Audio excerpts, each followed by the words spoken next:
Good morning, everybody. Shift Your Mindset here with a new episode. Day 3 of the Norwegian trial. And the topic is honesty goes a long way. Why? Day 3, the trial between the Jehovah's Witnesses and the state, is all about testimonies. The Jehovah's Witnesses are allowed to speak on day 3 and day 4, and about 19 people will testify for the Jehovah's Witnesses on Wednesday and Thursday, so today and yesterday. And they want to highlight examples that exclusion from the Jehovah's Witnesses, so this fellowshipping, doesn't mean social ostracism. And the first witness was the state administrator, department director, and she said that their decision to withdraw the funding was based on the Jehovah's Witnesses' own writings and not on testimonies from other ex-Jehovah's Witnesses. She emphasizes that the state administrator doesn't interfere with religious beliefs but ensure compliance with legal regulations. And that's what it's all about. Legal regulations for funding. If you don't comply to them, you get no funding. So this whole case about the Jehovah's Witnesses is just laughable, because if someone gives you money, there are rules with that. Simple. If you don't follow the rules, you don't get the money. So she also confirmed that the case of the Jehovah's Witnesses was handled by people with legal expertise, not only religious expertise, like the Jehovah's Witnesses think. So then after that, we get a Jehovah's Witness on the stand. A 50-year-old reinstated disassociate. And bottom line is, she said, that 50-year-old female member said that exclusion is not controversial in Jehovah's Witnesses. Everyone knows what can lead to it and relate to it. And it was the longest testimony of the day by this 50-year-old female, because she began with the story that she was the first in the family to become a Jehovah's Witnesses, how she left the Jehovah's Witnesses, and of course, how she returned. And she said the reason why she withdrew from the Jehovah's Witnesses was because she got many job offers, good money and prestige. So guys, you're already hearing from me, it's a typical too good to be true Jehovah's Witness story. Oh, I got job offers. Everything you read in the Watchtower articles this is the playbook from the Jehovah's Witnesses. I went for the money and I wanted fame, and then I withdrew from the Jehovah's Witnesses. And then my life was miserable, blah, blah, blah, and I returned. That's the playbook of all the Watchtower articles, and that it's better to come back to Jehovah, blah, blah, blah. So she said, I was the one. And here you see the indoctrination of the Jehovah's Witnesses. Because she said, I was the one who distanced myself from the congregation and stopped coming to meetings. It was my fault. So leave the Jehovah's Witnesses alone, people. It was my fault. I did it myself. Then I choose to take consequences myself and withdrew from the congregation in a letter. So she disassociated. Emphasizing, of course, that no one had pressured her to take that step. No, no one from the congregation is pressuring you to disassociate. They are pressuring you to stay. So she didn't lie, but you already know, hearing the word salad of the Jehovah's Witnesses. In her situation, she believed that it was she who had been responsible for her loss of contact with friends in Jehovah's Witnesses. So it was her fault. And I have become a bad person, she said, and I didn't want contact with friends in the congregation. It was a shame that I sometimes felt.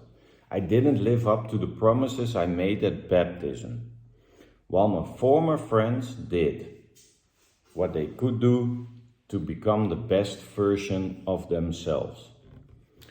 Bold statement, because I don't know if being a Jehovah's Witnesses is becoming the best version of being yourself. And then it begins, and it's in the words, people. It's in the little words and the things they don't say. She explains, I also had less contact with my family because the spiritual part of life that Jehovah's Witnesses take up so much time. There can be 3 meetings per week, family studies at home and preaching. So I had less contact with them. A little less, or no contact at all. Who knows, but less contact. It's a brilliant word that can make people think that you only had a little bit less contact. But there was still contact. But less contact is also no contact. So here we go from that. She said that it wasn't just when she left she lost friends, also when she became a member of the Jehovah's Witnesses. Because her family was not a Jehovah's Witnesses, so she lost friends also. So she said the state's decision is a violation of human rights, and she uses a lot of words to describe that. And as a citizen, I have always had a sense of pride in living in a country that has placed human rights and the Convention of the Rights of the Child at a high level. It is therefore very surprising that Norway takes a line that very few others do. So they are trying to create a sentiment of that they are happy and that she left and that she abandoned the organization, she abandoned the friends, and nothing is being violated. You clearly hear that witness is prepped. And it's prepped in a way, and next example is even more shocking, so stay tuned. It's theocratic warfare playbook style Jehovah's Witnesses. It's to turn it around that nothing is being harmed and blah blah blah, it's my own fault. So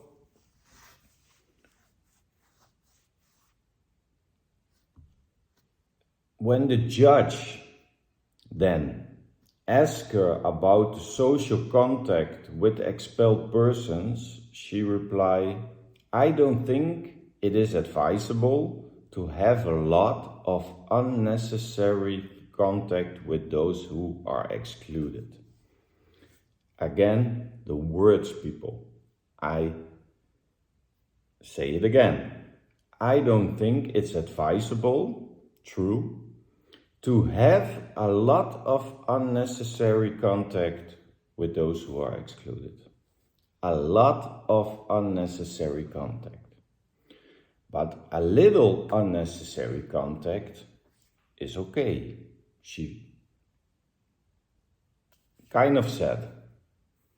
So it's about what they don't say and how they say it. Have a lot of unnecessary contact.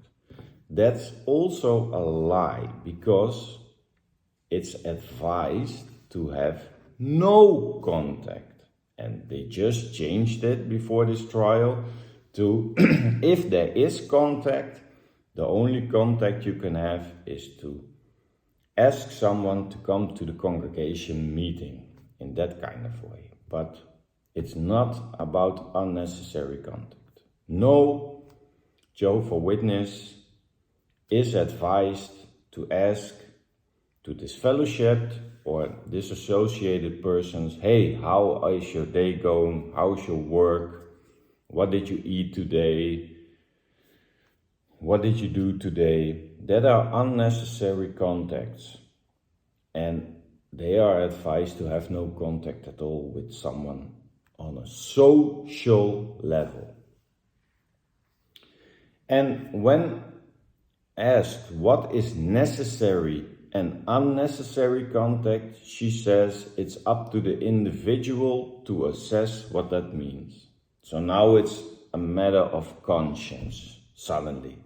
No, it isn't conscience. So they're avoiding the questions, the good questions the judge asks, just to maintain that image that it's up to the individual what to do and what's necessary and unnecessary contact. It's not true, guys, and you know it.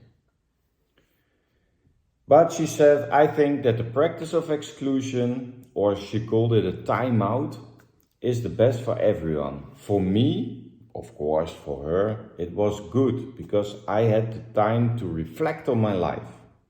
It was also good that other members were not affected by my lifestyle. After all, we're only human.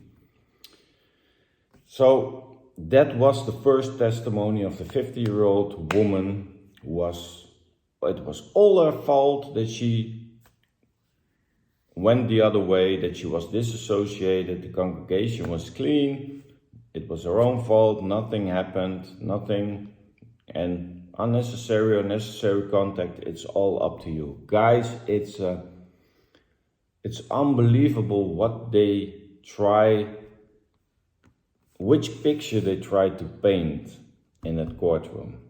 But you already know that the judge is on top of it, and it's not about that. And it's getting worse. 2 congregation elders to the stand. One of them had a daughter who returned to the congregation after 14 years.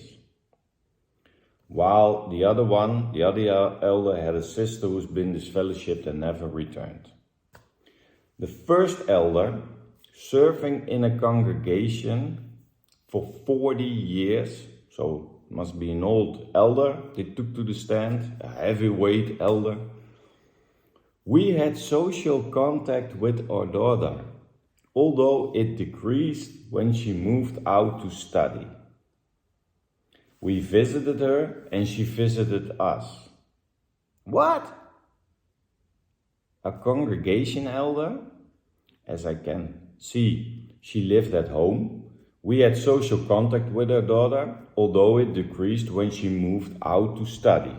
So, of course, you have social contact when she is living at home, but it decreased when she went out to study. But he said, we visited her and she visited us. And you are an elder. How is this possible that you are still an elder when you visit your daughter while she's disfellowshipped and she visited you at home? Well, she is a disfellowshipped person and you are still serving as an elder. And here we see it, guys. Here we see the problem in the Jehovah's Witness religion.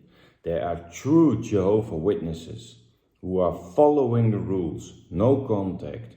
We know the scriptures. You don't even greet someone. You don't even say hello to someone. You don't even share a meal with someone.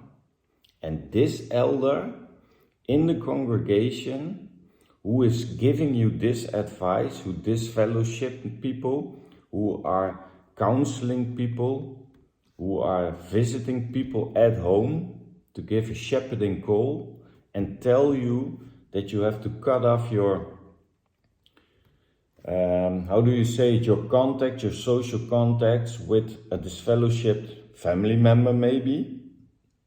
And he himself visit his fellowship daughter, and that daughter is coming to his home. Well, she's not living at home, and she is visiting them. And then we have that beautiful video, what's deleted now, of Sonia Eriksson, that she's calling her mom and dad, and her mom sees it on the phone and puts her phone down. That elder who gives you that advice is breaking all the rules of the religion, but he's still an elder and he is responsible for many other things in the congregation. How is this possible? He's bold-faced lying here on the stand, and it goes on. Because when they asked him if he received guidance to limit contact with his daughter, he said no. So the judge is sharp.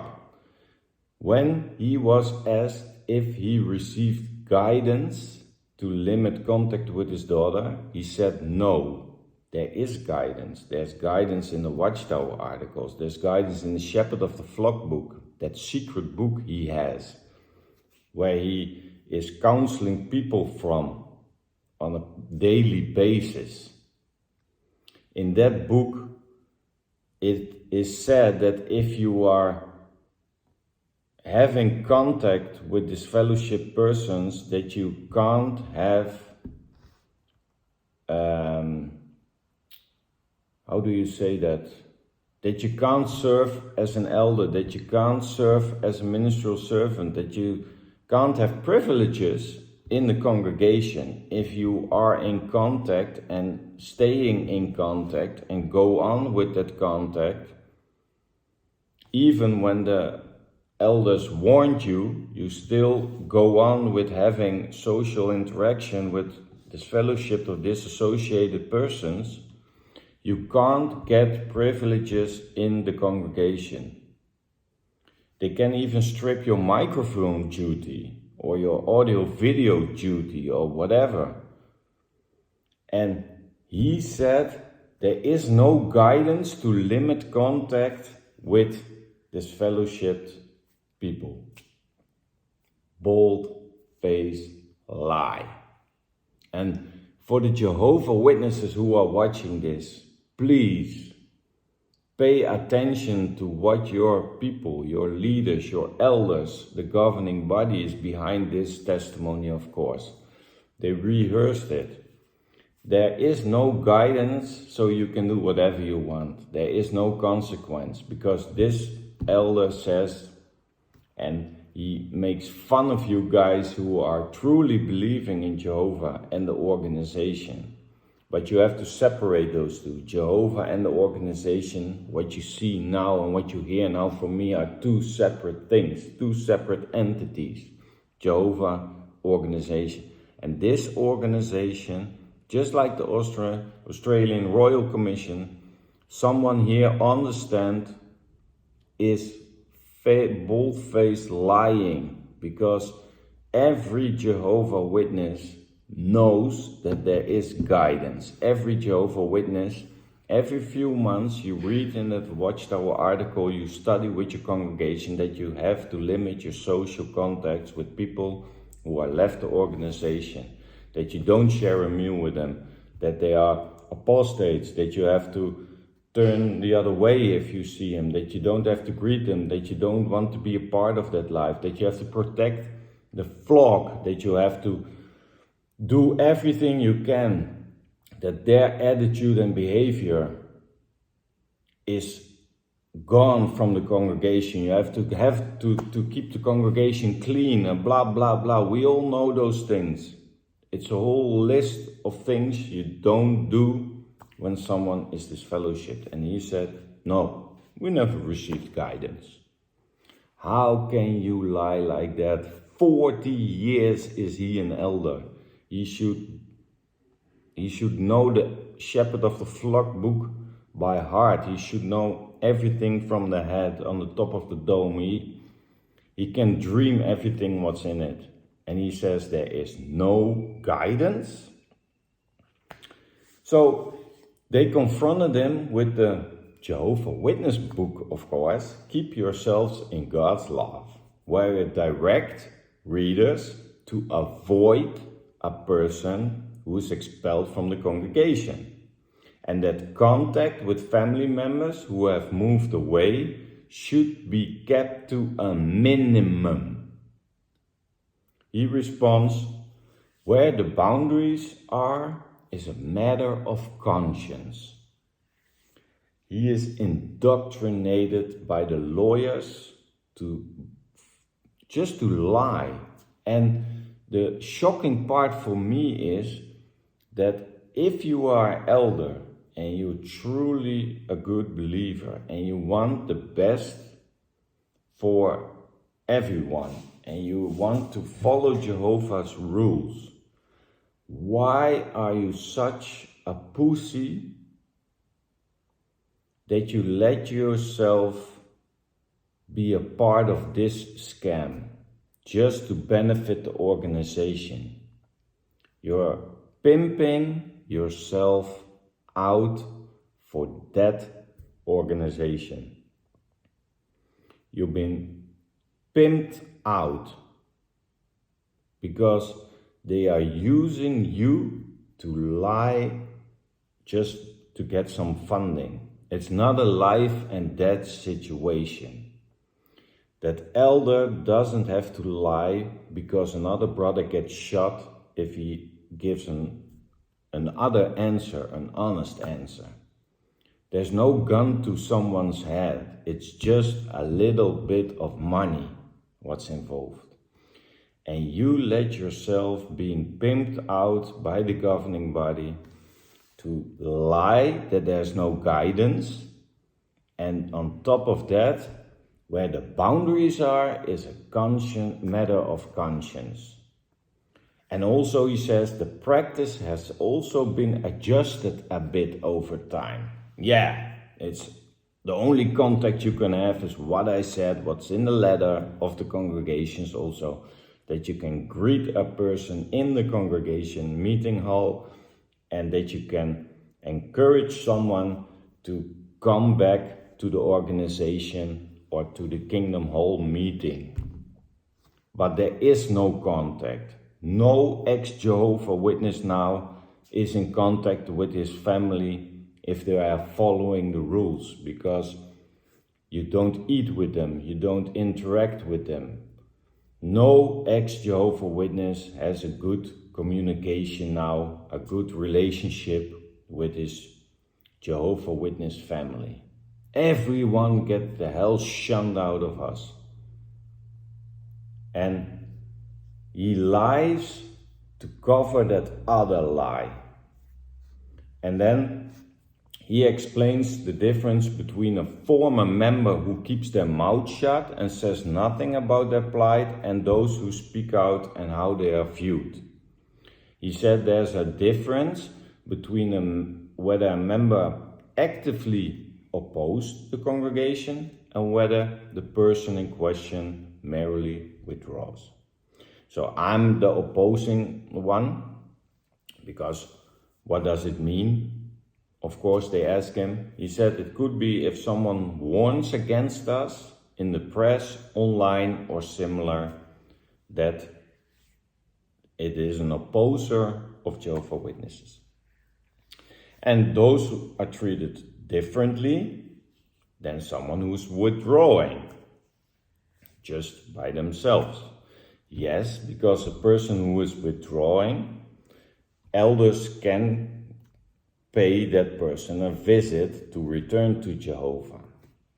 Apostates like me, they don't get a visit from the elders to get back to the organization. I first have to delete my channel and be another person, and then if I'm not opposing anything anymore, then I can be in touch with the congregation and then we'll see how it goes. But the problem is What he doesn't say here is an apostate and someone who just is dissociating from the organization are treated the same. There is no social contact. We get shunned. But only the technicality is that someone who's disassociated gets maybe a visit from two elders to see if he's willing to come back. And an apostate doesn't get a visit from any elder because we're not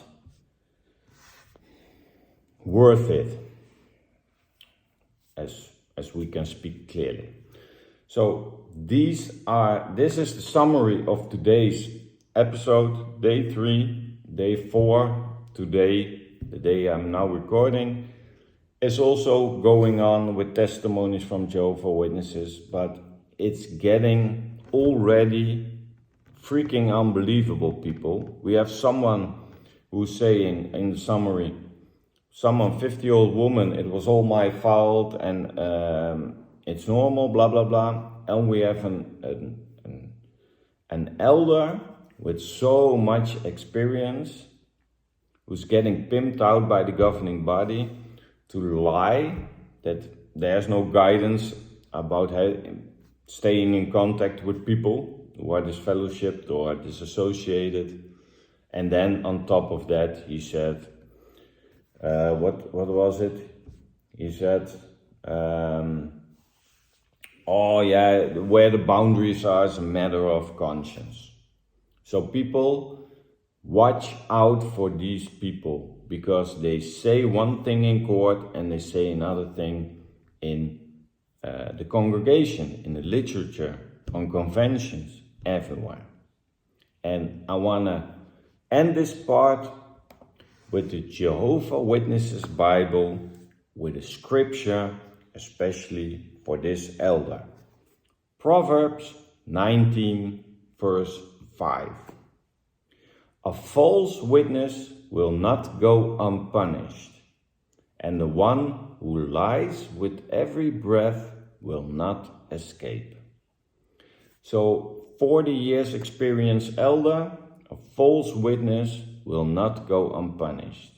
Maybe you get away with it today, maybe you get away with it tomorrow, but you are staying in contact with your disfellowship brother. You're not an exemplary brother. They should strip you from all your privileges. You are not worthy to being an elder because you are a misleading false witness as from today. And a false witness will not go unpunished. So you can do whatever you want the rest of your life, but I will say you're not entering any paradise because you are a false witness, and it will not go unpunished. So if there's a Jehovah, if there's a God, if there's a judgment day, you can better quit now, because everything you do from this point on is useless, because you made a false testimony. You are literally a false witness in court. And if there's a Jehovah, if there's a God, he will not let you go unpunished. So you will not escape. So have a change of heart. Say sorry to all the people who you disfellowshipped. Say sorry to everyone, maybe publicly, because this is on the record and this will never go away. And Jehovah's Witnesses, thank you for that. Jehovah's Witnesses will see this. Jehovah's Witnesses will hear this. That's why I'm making this video, that they see that the organization they are following, not God, I leave that one out of it, but the organization they're following say one thing but do the other thing, and they do the other thing in their advantage and not your advantage, because you are honest. You are following the rules. You are at this moment shunning maybe a family member. You have no contact with your daughter. You have no contact with your son. But that elder who's making the rules, who makes certain that the whole congregation is obeying those rules, goes in private to his daughter visits them, and he says there's no guidance in how to treat people who leave the organization. So people learn from this. Your elders, your people who are being in charge, living a double life. They have masks before them. They are the elder, they're that sweet elder that can give you a beautiful lecture that is so loving, and people come over for dinner and stuff like that. You can laugh with them, but behind your back, he is doing everything that is wrong. So don't put your trust in man. That's the bottom line. So thank you for watching day 3 of the Norway trial. Stay tuned for day 4, 5, 6, 7, 8, 9, 10. We're gonna cover this whole thing because it's important that people know the truth about the organization they are following. Thank you for watching, guys. See each other on the next episode.